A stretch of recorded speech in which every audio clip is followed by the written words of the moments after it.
I asked the vice president if Abrego Garcia has not committed a crime, and the U.S.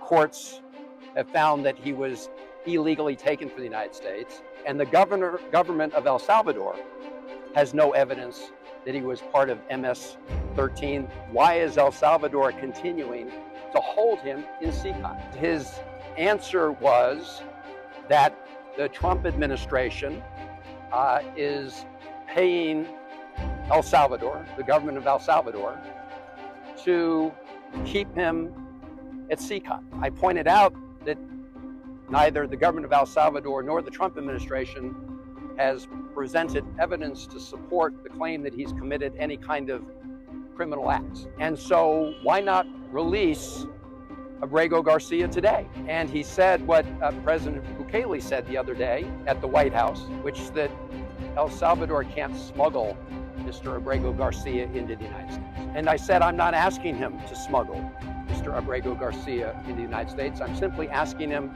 to open the door of CICOT and let this innocent man walk out.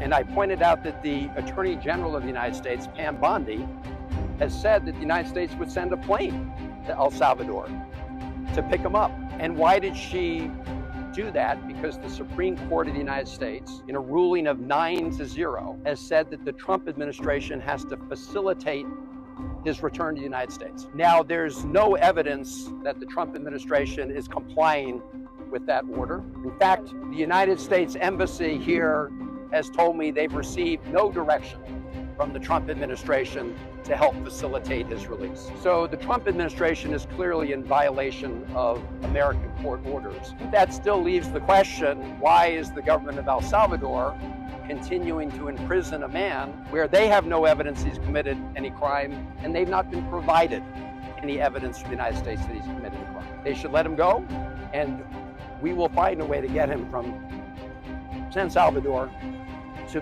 Maryland, the state of Maryland.